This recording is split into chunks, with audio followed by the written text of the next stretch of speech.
2018లో 87,000 కేజీలు కొన్నారు. ఆ కంపెనీ కూడా L1 ఎవర్రా అంటే పరాగ్ మిల్క్ ఫుడ్ లిమిటెడ్. వాళ్ళు 385 రూపాయలకి L1 పరాగ్ వాళ్ళు. అంటే మీ క్లియర్గా మీకు తెలుసు 2018లో గీ ఎన్హాన్సర్, ఫ్లేవర్ ఎన్హాన్సర్ అంటే ఒక అరోమా ఫ్లేవర్, గీ ఫ్లేవర్ రావడం గురించి మీరు 87,000 కేజీలు కొన్నారు. మీరు ఎవరిని ఏమారుస్తూ ఉన్నారు? ఎవరిపైన నేరం మోపే కార్యక్రమం చేస్తూ ఉన్నారు? చంద్రబాబు నాయుడు గారు మీ ప్రభుత్వంలో 2018లోనే దీని యొక్క ఆనమాలను బయటపడి 2018లోనే మీరు సింథటిక్ గీని కొని ఒక ఫ్లేవర్ రావడం గురించి, వాసనలు రావడం గురించి, అసలు గీ వాసన రావడానికి ఫ్లేవర్స్ కొనాల్సిన అవసరం ఏంటండి? ఇప్పుడు నిన్న మీరు మాట్లాడారు కదా, నిన్న సభలో మాట్లాడింది ఇదే. బాత్రూముల్లో వాడే సింథటిక్ కెమికల్స్ మీ హయాంలో 2018లో మీరు కొన్నారని నిన్న మీరే ఒప్పుకుంటా ఉన్నారు. అంటే తిరుపతి లడ్డూల యొక్క ప్రతిష్ట మంట కలిపే కార్యక్రమము సాక్షాత్తు ఆంధ్రప్రదేశ్ రాష్ట్ర ముఖ్యమంత్రి చంద్రబాబు నాయుడు గారు చేస్తూ ఉన్నారనేది ఇవాళ క్లియర్గా అర్థమవుతా ఉంది. కేవలం పొలిటికల్ స్కోర్స్ గురించి సాక్షాత్తు శ్రీ మహావిష్ణువుని రాజకీయాలకు వాడుతూ ఉన్నాడు చంద్రబాబు నాయుడు గారు. హిందూ లోకము, హిందూ ప్రజల్లారా ఒక్కసారి ఇది గమనించమని కోరుతా ఉన్నా. ఎవరైనా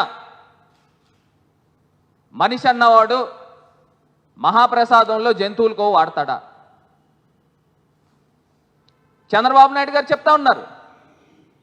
అసలు ఏమాత్రం జ్ఞానం లేకుండా, ఆయన వయసుకి ఏమాత్రం ఇంగితం లేకుండా, ఒక పక్కనేమో సుప్రీంకోర్టు చెప్తా ఉంది ఈ రిపోర్ట్స్ వచ్చేదాకా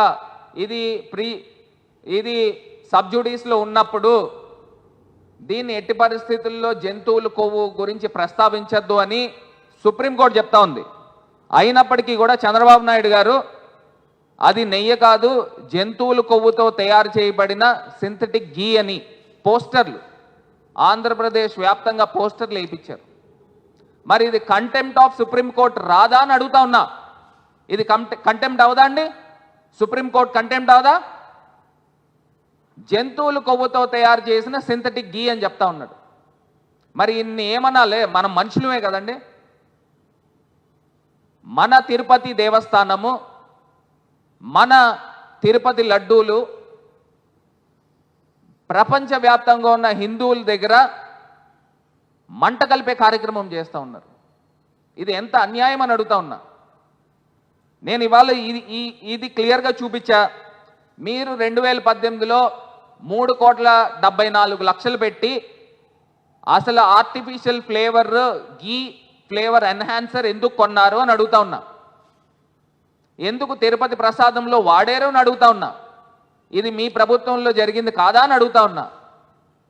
ఇంత దారుణంగా మీరు సింథటిక్ గీ కొని మీరే టెండర్లకి పిలిచి ఆ మహాప్రసాదంలో వాడి ఇవాళ తీసుకొచ్చి మా పైన నిందలేసేది.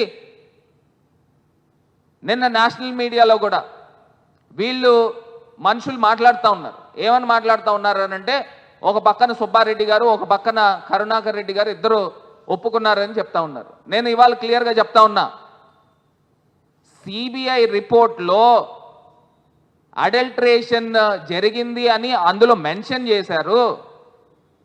అందులో యానిమల్ ఫ్యాట్ లేదు, వెజిటబుల్ ఆయిల్ కలిసిందని మెన్షన్ చేశారు అని వాళ్ళు చెప్పారు. అంతే తప్పితే అందులో కలిసిందనే పదం వాడలేదు. అయినప్పటికీ కూడా ఆ శాంపిల్స్ ఎప్పుడు తీసుకున్నారండి?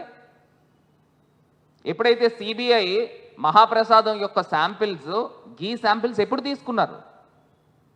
తెలుగుదేశం పార్టీ అధికారంలోకి వచ్చాక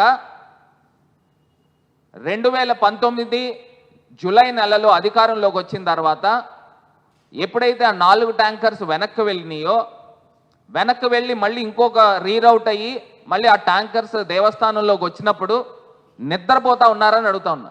అప్పుడు తీసుకున్న శాంపిల్స్ అంటే తెలుగుదేశం అధికారంలో ఉన్నప్పుడు తీసుకున్న శాంపిల్స్, మా ప్రభుత్వం అధికారంలో ఉన్నప్పుడు తీసుకున్న శాంపిల్స్ కాదు. ఇవాళ సుబ్బారెడ్డి గారు సుప్రీంకోర్టుకి ఎందుకు ఆశ్రయించారండి? అంటే నిజంగానే గనక మేమే తప్పు చేస్తే మమ్మల్ని విచారించండి అని చెప్పి సుప్రీంకోర్టుకి వెళ్తారా? మేము నిక్కచ్చిగా ఉన్నాం కాబట్టి, మేము తిరుమల తిరుపతి దేవస్థానం పైన అపారమైన నమ్మకం ఉంది కాబట్టి మేము సుప్రీంకోర్టును ఆశ్రయించాం. ఏదైతే చంద్రబాబు నాయుడు గారు, పవన్ కళ్యాణ్ గారు వీళ్ళందరూ కూడా తిరుపతి ప్రతిష్టని మంట కలిపే కార్యక్రమం చేస్తూ ఉన్నారు. మొత్తం ఊరు వాడ కూడా యానిమల్ ఫ్యాట్, పంది కొవ్వు, ఈ కొవ్వు, ఆ కొవ్వు అని ప్రతిష్ట మంట కలిపే కార్యక్రమం చేస్తూ ఉన్నారు. మీరు ఇమీడియట్గా ఇంటర్వ్యూని కండి అని చెప్పి సుప్రీంకోర్టును ఆశ్రయించడం జరిగింది. అది మా తాలూకా నిబద్ధత. ఇప్పుడు సుప్రీంకోర్టు సిట్ని ఏర్పాటు చేసింది. ఏర్పాటు చేసిన దాంట్లో ఆంధ్రప్రదేశ్కి సంబంధించిన అధికారులు ఉన్నారు, అదేవిధంగా సిబిఐ అధికారులు కూడా ఉన్నారు. అందులో క్లియర్గా మెన్షన్ చేసింది ఏంట్రా అంటే, అందులో ఏ రకమైన జంతువుల కొవ్వు లేదు. ఏదైతే శాంపిల్స్ వీళ్ళు కలెక్ట్ చేశారో ఆ కలెక్ట్ చేసిన శాంపిల్స్ తెలుగుదేశం హయాంలో జూలై 2024లో, అంటే తెలుగుదేశం పార్టీ అధికారంలో ఉంది, తెలుగుదేశం పార్టీ తాలూకా బోర్డు అక్కడ ప్రజెంట్ అయి ఉంది. మరి అదేవిధంగా తెలుగుదేశం పార్టీ నియమించిన ఎగ్జిక్యూటివ్ ఆఫీసర్ ఉన్నారు. మరి వీళ్ళందరూ ఉంటుండగా ఆ శాంపిల్స్ మళ్ళీ రీరౌట్, ఆ ట్యాంకర్స్ మళ్ళీ రీరౌట్ అయ్యి ఏ రకంగా మహాప్రసాదంలో వాడతారని ప్రశ్నిస్తా ఉన్నా. దానికి సమాధానం ఉండదు, దానిపైన యాక్షన్ ఉండదు, దానిపైన ఈవోని సస్పెండ్ చేయరు. మీ ప్రభుత్వం టీటీడీ బోర్డు పైన యాక్షన్ తీసుకోరు. ఎందుకు తీసుకోరండి? ఇంత అన్యాయం జరుగుతున్నప్పుడు. ఇప్పుడు శాంపిల్స్, సిబిఐ తీసుకున్న శాంపిల్స్ కూడా ఎన్డీఆర్ఐకి కానీ ఎన్డీడీబీకి కానీ పంపించి తెలుగుదేశం అధికారంలో ఉన్నప్పుడు తీసుకున్న శాంపిల్స్.